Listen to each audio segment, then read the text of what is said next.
tous, comment allez-vous? Est-ce que vous avez bien dormi? Bon, soyez le bienvenu encore à une prière du matin. Nous allons nous connecter avec le Seigneur ce matin. Donc, je t'invite déjà à faire avec moi le signe de la croix. Au nom du Père, du Fils et du Saint-Esprit.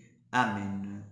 Seigneur, ce matin, encore une fois, nous nous mettons en ta présence. Nous te demandons, aide-nous, Seigneur, à vivre avec toi, à vivre de ton amour, à expérimenter, Seigneur, ta grâce dans nos vies, à savoir, Jésus, que nous sommes aimés pour toi, que nous sommes, Seigneur, créés pour toi, que nous sommes, Seigneur Jésus, instruments de ta miséricorde.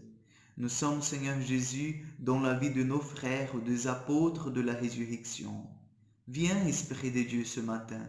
Viens nous donner la grâce de prendre conscience de notre dignité, de l'amour du Seigneur pour chacun de nous, que nous sommes précieux aux yeux du Seigneur. Tout cela, Seigneur, nous te demandons par l'intercession de la Vierge Marie. Amen. Je vous invite déjà à prendre vos Bibles. Nous allons méditer sur l'Évangile de Jean, chapitre 3, versets 16 au 20. Jean 3, 16 au 20. Car Dieu a tant aimé le monde qu'il a donné son Fils, l'unique engendré, afin que quiconque croit en lui ne se perde pas, mais ait la vie éternelle. Car Dieu n'a pas envoyé le Fils dans le monde pour juger le monde, mais pour que le monde soit sauvé par son entremise.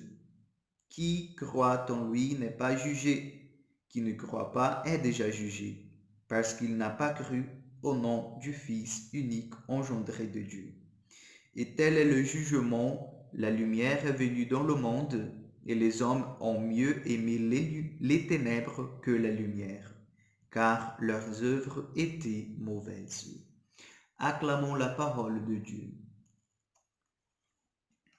Mes chers frères et sœurs, nous voyons aujourd'hui par l'évangile de Jean que Dieu n'a pas envoyé son Fils, son unique engendré, comme la parole nous dit, pour condamner le monde. Il faut vraiment chasser de nos esprits cette pensée que c'est Jésus qui nous envoie à l'enfer.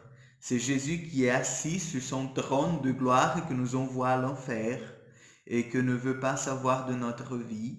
Donc, non, c'est pas Jésus. La parole, elle est bien évidente, elle est bien claire là en disant que Dieu a envoyé son Fils unique au monde, non pas pour le juger, mais pour le sauver. Donc Jésus ne veut la condamnation de personne. Par contre, c'est nous-mêmes que choisissons l'enfer. C'est nous-mêmes que choisissons le ciel. Donc, c'est un pouvoir que nous avons. Nous avons reçu de Dieu ce pouvoir de choisir le bien ou le mal, de choisir, comme dit l'Ancien Testament, la bénédiction ou la malédiction, la mort ou la vie. Donc, quels sont les chemins que je prends? En fait, quels sont les choix que je fais dans ma vie? Donc, mes choix, bien sûr, déterminent en fait mon avenir. Ça, c'est sûr.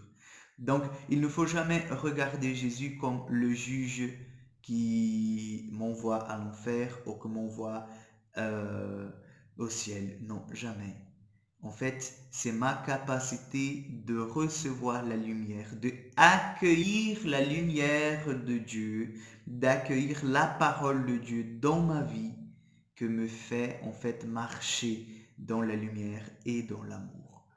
Et par conséquent, de choisir le ciel. Nous sommes appelés au ciel. C'est notre vocation, notre appel premier, le ciel, la sainteté. C'est pour ça que je vous invite ce matin à vraiment demander la grâce du ciel déjà dans ton cœur. Nous savons que parfois nous avons des œuvres mauvaises en nous. Nous avons aussi dans nos cœurs de ténèbres qui empêchent la lumière de passer, de briller dans nos vies. Demandons au Seigneur ce matin que que la lumière de la résurrection du Christ puisse vaincre les ténèbres de nos cœurs. Que les œuvres mauvaises qui encore sont dans nos vies, qui maintenant le Seigneur puisse nous aider à les vaincre qu'elles disparaissent pour que puisse briller que la lumière de la résurrection et que les bonnes œuvres. Demandons l'Esprit Saint, c'est lui l'auteur de la sainteté, celui qui nous sanctifie à chaque instant. Demandons ce matin l'Esprit Saint par l'intercession de la Vierge Marie. Je vous salue Marie, pleine de grâce. Le Seigneur est avec vous. Vous êtes bénie entre toutes les femmes, et Jésus, le fruit de vos entrailles, est béni. Sainte Marie, Mère de Dieu, priez pour nous pauvres pécheurs, maintenant et à l'heure de notre mort. Amen. Je vous donne maintenant la bénédiction pour que vous puissiez commencer votre journée avec cette envie de chercher le ciel, de chercher les bonnes œuvres. Le Seigneur soit avec vous. Que Dieu Tout-Puissant vous bénisse, le Père, le Fils et le Saint-Esprit. Amen. Que Dieu vous bénisse davantage. Une excellente journée et à demain.